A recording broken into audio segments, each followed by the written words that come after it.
Y yo lamento que tengamos que esperar, ¿no es cierto?, que un cantante, digamos, renombrado, fallezca a manos de esta ola delincuencial para que recién tomemos conciencia de que esto afecta, como tú has dicho, a todos los ciudadanos de a pie.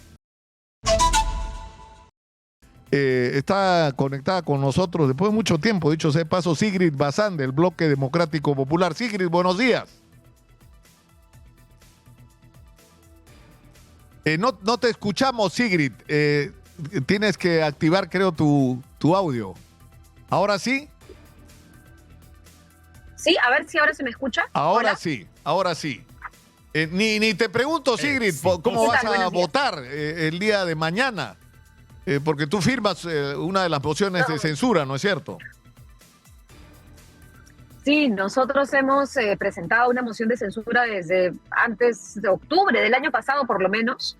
Recuerdo todavía que mi moción de censura en octubre del año pasado, donde ya morían entre 4 a 5 personas diariamente por arma de fuego, nos quedamos por 15 firmas, Nicolás. 15 firmas que no querían ni siquiera dar, ¿no es cierto?, su rúbrica para poder proceder con una moción de censura que siempre igual se tiene que discutir y esperar los votos. Ahora hay 4, convenientemente, hay 4 mociones de censura, pero hemos escuchado declaraciones de Fuerza Popular que ha sacado su censura propia. Bueno, dicen que hay que escuchar al ministro primero, que está mal que lo hayan allanado, que pobre ministro, ¿por qué lo allanan 2 veces? Entonces ya no me queda claro si esto termina siendo una suerte de retroceso o de tibieza extraña con el ministro o para con el ministro, cuando en realidad tibieza no hay en las calles y eso lo vemos en las estadísticas, ¿no? Claro, ahora, ¿qué es lo que podría pasar? O sea, el que hay una división de 4 mociones implicaría que de repente ninguna de ellas alcanza los 66 votos que se requieren para censurar al ministro. Mira, entiendo que juntando las 4 mociones, porque hay firmas que se duplican, es decir, que una misma persona firma más de una moción, hay 67 firmas, ¿no? Y entiendo que los votos serían, no sé si es lo que tú has dicho, o 66 por ahí. O sea, yo creo que tenemos muy poco margen para llegar a que esto se apruebe, y particularmente me preocupa que incluso congresistas como el señor Lizarzaburu haya retirado su firma hace 2 días a última hora. Él fue integrante de Fuerza Popular, hoy es integrante de Alianza para el Progreso, y que retire su firma de un día para otro es evidentemente algo que uno se cuestiona, ¿no? ¿A qué se debe? ¿Por qué? ¿Cuál es su motivación? Si la gestión del señor Santibáñez está más clara que el agua, es nula. Ahora, es un circo. Tan circo es que cuando ayer lo han intentado abuchear y lo han recibido incluso a piedrazos, cosa que no justifico, pero en Villa María del Triunfo, me parece, él ha lanzado besos al aire. Esa ha sido la respuesta del ministro. O sea, realmente yo no comprendo por qué alguien retiraría su firma o entraría en tibiezas en este momento, ¿no? Ahora, no es solo el caso de Lizarzaburu. Ayer estuvo acá, para hablar de otro tema, en realidad, el congresista Ernesto Bustamante, de Fuerza Popular. Y yo quisiera compartir contigo, Sigrid, lo que nos dijo el día de ayer. Por favor, podemos escucharlo, es muy breve. Adelante, por favor. No, estamos sin audio. La seguridad ciudadana la probemos nosotros mismos. La extorsión y la amenaza y el pedido de cupos era algo que era de todos los días. Pero yo he vivido con eso. 2 socios míos se fueron del Perú porque amenazaron a sus familias. Yo me quedé en el Perú con un costo personal alto y elevado, pero me quedé. Y a pesar de que tenía amenazas todos los días, aquí estaba. No podemos decir, papá ministro, protégeme pues porque me van a extorsionar. Bueno, y de ahí lo que nos dijo es que él no iba a apoyar la moción de censura. ¿Qué dice Sigrid? Sí, justo acaba de llegar al Congreso, Nicolás, y efectivamente, ¿no? Esto de querer culpabilizar al ciudadano, y lo hemos escuchado antes, ¿no? Como diciendo que la inseguridad ciudadana es una percepción, no es una realidad. Y hay un gráfico que Diario La República compartió el día de ayer, que es proporcionado por SINADEF, en donde uno puede evaluar gestión ministerial por gestión ministerial, cuáles son las cifras de homicidios.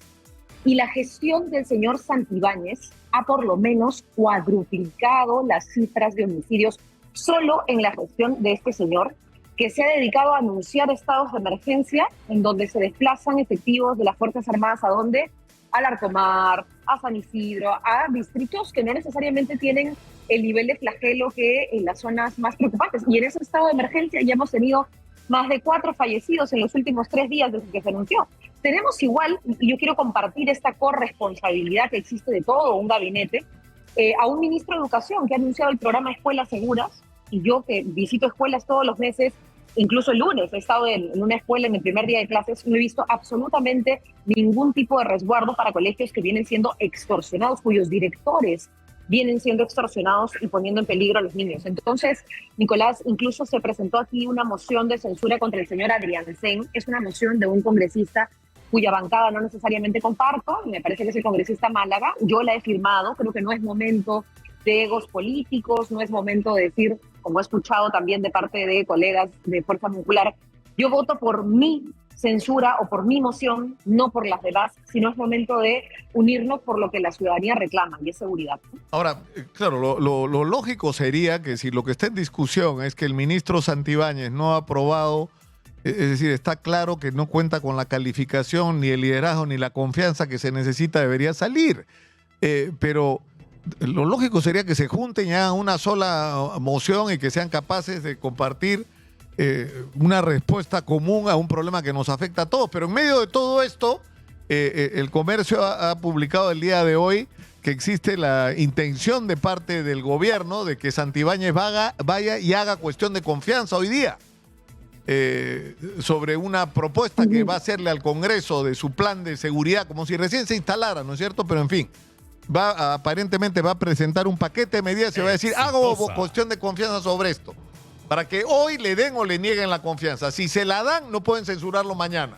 Si no se la dan, él va a tener que renunciar, pero a la siguiente cuestión de confianza podrían cerrar el Congreso. Están pechando al Congreso. Mire, aquí hay... Sí, Nicolás, aquí hay varias evaluaciones, porque en realidad este tipo de cosas como la cuestión de confianza que suenan más amenazas, a chantaje, ¿no? Yo para empezar nunca he sido de las personas que estuvo de acuerdo con que el señor Santibáñez asista. Yo no creo que el Congreso deba recibir a una persona que ya se ha interpelado antes. El señor Santibáñez ya estuvo aquí el año pasado, no respondió absolutamente nada, mintió incluso en las cifras que dio a los congresistas. Nos dijo que en su gestión el número de asesinatos, robos, tal, había disminuido. Mentira, luego dijo que se corrigió, que no eran 2 de cada 3 peruanos, sino, o sea, dio cifras que ni siquiera condecían en el papel.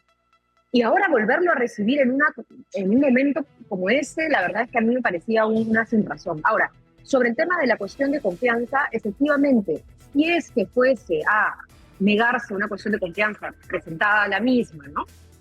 Estamos muy cerca de elecciones. O sea, el Jurado Nacional de Elecciones está a un mes, me parece, de presentar el cronograma electoral. Hoy por hoy se escuchan en los pasillos, bueno, es hora de vacar a Dina. ¿Es hora de vacar a Dina? Después de 3 años, ¿no es cierto?, de muerte, de violencia, de inseguridad, de crisis económica y de hambruna. Claro, como ya hay un cronograma electoral aprobado, se cierre o no el Congreso, se vaque o no la señora Boluarte, probablemente se respete el cronograma electoral porque estamos a muy poco de las elecciones. Entonces, cualquier cosa que suceda ahora, creo yo, es más política que otra cosa, o sea, que realidad. Y yo lamento que se esté jugando con las instituciones democráticas de esa manera, porque solo se está pensando en el cálculo de la bicameralidad, la reelección, el nuevo proceso del 2026 que está a la vuelta del esquina. Ahora, hay una cosa que es cierta, que la crisis de inseguridad no se resuelve solamente con la salida de Santibáñez. O sea, está claro que Santibáñez no tiene las calificaciones para estar en un ministerio tan sensible como este, en una circunstancia como la que estamos viviendo. Pero también es verdad que hay una profunda crisis en la policía, que esta crisis ocurre igual en el Ministerio Público.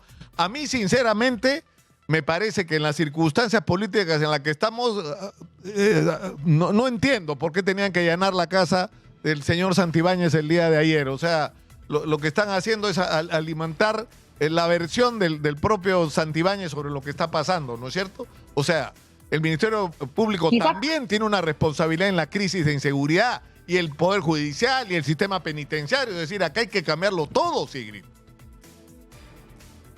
Claro, quizás ha sido, eso último que mencionas, porque has mencionado varias cosas, quizás ha sido un tema de falta de cálculo político que no tendría por qué tener esta institución, pero lo que ha ayudado es facilitar la victimización. O sea, lo que se ha facilitado es la victimización de un ministro que ahora sale a decir que su familia, que él está fuerte, resistiendo la persecución por segunda vez. A ver, yo creo que sería equivocarnos poner como centro de la discusión la labor de la Fiscalía en el caso Santibáñez o en cualquier caso específico. Pero es cierto que existe una corresponsabilidad dentro de lo que es la inseguridad. En el caso de la policía, por ejemplo, bueno, el director de la policía, quien manda las fuerzas del orden, es el ministro del Interior. Y en el caso del Ministerio Público, sin duda, hay mucho que hacer para que el Ministerio Público pueda también ejercer sus facultades a plenitud y de manera transparente. Ahora, recordemos que igual la mayoría congresal aprobó iniciativas de ley que, por ejemplo, restringían o quitaban facultades a los fiscales para que detengan preliminarmente a personas involucradas en determinados delitos. Igual, este Congreso también ha disminuido, o en todo caso más bien aumentado la valla para la ley de crimen organizado, de tal manera que sea más difícil perseguir a personas o acusar a personas por delitos de crimen organizado para ponerles las penas más altas. O sea, uno puede decir el problema está en las fuerzas del orden, sí, está en el Ministerio Público, sí, obviamente en un ministro incapaz y hasta ausente, burlón, ¿no es cierto?, con la población, sí, y también en las leyes que ha aprobado esta mayoría en el Congreso. Entonces hay una serie de responsabilidades que asumir frente a la inseguridad, sin duda alguna. Sigrid, para terminar, el día de mañana va a haber se ha realizado una convocatoria por parte de los artistas de todo el país a protesta prácticamente en todo el país. En Piura a las 4 de la tarde, en la Plaza San Martín, en Lima a las 5. Y esta convocatoria en realidad no solo va a reunir artistas diversos, sino que está como convocando a gente a ciudadanos comunes que son afectados también por la crisis de inseguridad.